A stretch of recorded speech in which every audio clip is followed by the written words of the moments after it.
Welcome to Design to Move, a weekly functional movement series reviewing common movement impairment syndromes, muscle imbalances, and injury cycles and how to correct for them. Don't just exercise, but restore optimal movement.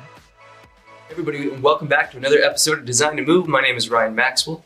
This is Ryan Parr. We're two movement specialists here at Fluid Health and Fitness. And today we're going to talk to you about another movement distortion called asymmetrical weight shift or pelvic obliquity. This basically has to do with uneven hips, whether they tilt laterally or rotate more than they should.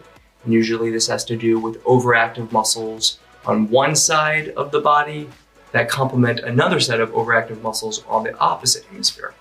And normally that occurs because we like to use one side over the other.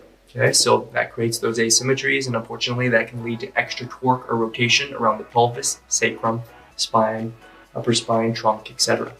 So we'll show you today how to use a handful of stretching protocols to rebalance the hips, use some strength exercises to ensure that they don't go back to that other position, and then reinforce it with some integrated movement that teaches your brain how to sustain the position for the long haul.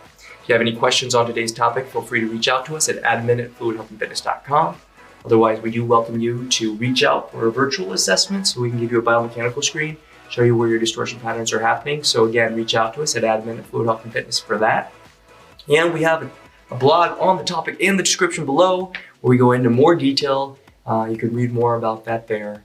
And as you notice, we do have a table of contents here to the side. This gives you timestamps of all the segments that we're going to go through today with a condensed version of the entire video at the bottom once you get familiar with this and you just need a reminder. On that note, let's get right into our topic, and we'll start off with stretching. So our first segment is on mobility and release. Here's how we're going to show you how to lengthen and extend the muscles that are typically overactive or tight in the body. Today we're going to target the adductors of your dominant leg and the abductors of your non-dominant, the ones that rotate the femur in and the ones that rotate the femur out. That's your mobility. Let's get started.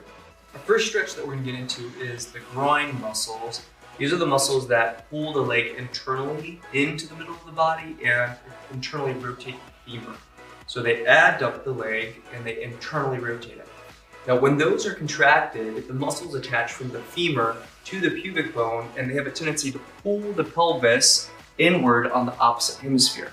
And when that goes on, it has a tendency to hike the hip on the same hemisphere and drop the hip on the opposite. Now what that does, once again, is create too much rotation into the spine and can lead to issues with bulging discs, herniations, and again, convexity or even functional scoliosis with the spine. So what we want to do is reduce the pressure of these groin muscles by going into a static stretch. This is going to be a PNF stretch or a neuromuscular stretch. And he's going to do that, Ryan's going to show you how to do that from a kneeling position with his leg abducted out to the side. So a couple things to think about is supporting the torso so that the spinal column and the pelvis doesn't rotate too excessively. We want to know that the leg can come out away from the body without too much rotation externally on the opposite hemisphere, okay, or externally on the same hemisphere, internally on the opposite hemisphere. Ryan's also going to make sure that he keeps his knee nice and locked so that it doesn't buckle.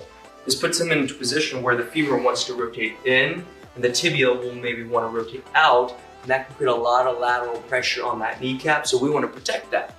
So as Ryan goes into the stretch, he can lean forward over his palms, bringing his pelvis forward, ascending his pelvis, and he can get a deeper stretch on the front or short adductor fibers or groin fibers. And then as he sits back into his heel, he can start to get into the back fibers.